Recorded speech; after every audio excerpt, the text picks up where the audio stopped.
Alors c'est vrai que moi j'ai pas de gêne, hein, par rapport à mon handicap, il y a pas de tabou. J'y suis ouverte, je suis sourde de naissance et à mon embauche, bah, déjà c'était indiqué sur mon CV.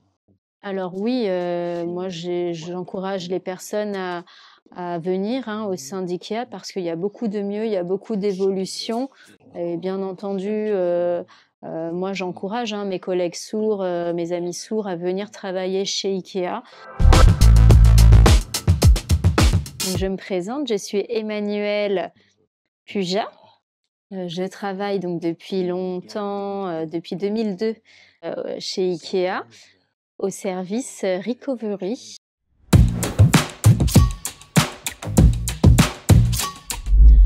Alors oui, effectivement, j'ai eu des aménagements proposés. Donc par exemple, j'ai le service Tadeo, un service de visio-interprétation depuis 1 an et demi qui a été mis en place.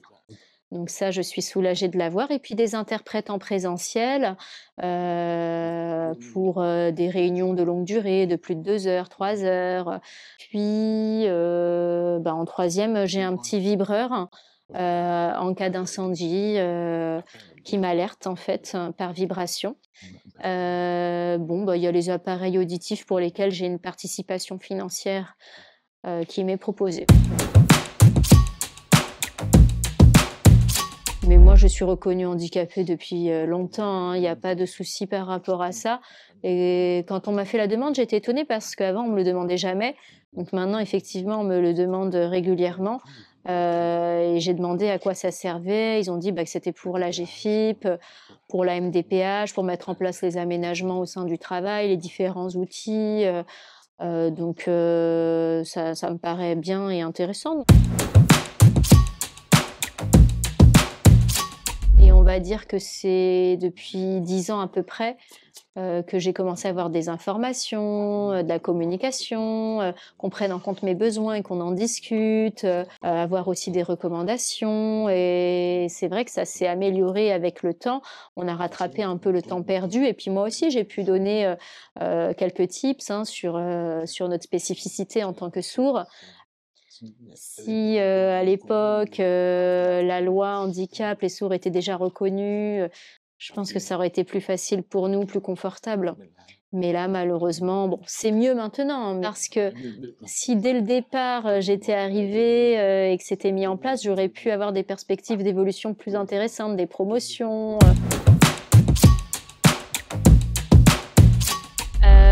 Alors, il y en a quelques-uns qui sont motivés, qui vont mimer des gestes de base. Ça me convient, ça nous permet d'échanger et puis on va dire qu'il y a un ou 2 collègues là vraiment qui ont appris la langue des signes et qui font un maximum d'efforts. Donc je m'entends très bien avec eux, on échange pas mal. Alors bien entendu, voilà, je suis malentendant, donc je peux capter certaines choses. Bien que ce soit quand même fatigant pour moi de capter, sur toute la journée, ce qui peut se dire. Alors quand on est en petit comité à 2 ou 3, ça peut aller, mais quand c'est plusieurs personnes en même temps, là, je vais peut-être, être perdue.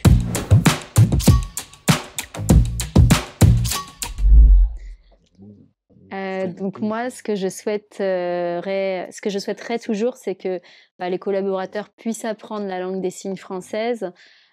Parce que, bon, bah, il y a des clients, sourds qui viennent aussi chez IKEA et qui, n'arrivent pas à communiquer avec les vendeurs, les conseillers et souvent, c'est moi qu'on appelle pour venir aider les clients sourds, et bien sûr, bah, c'est un avantage et c'est quelque chose dont j'ai de la reconnaissance.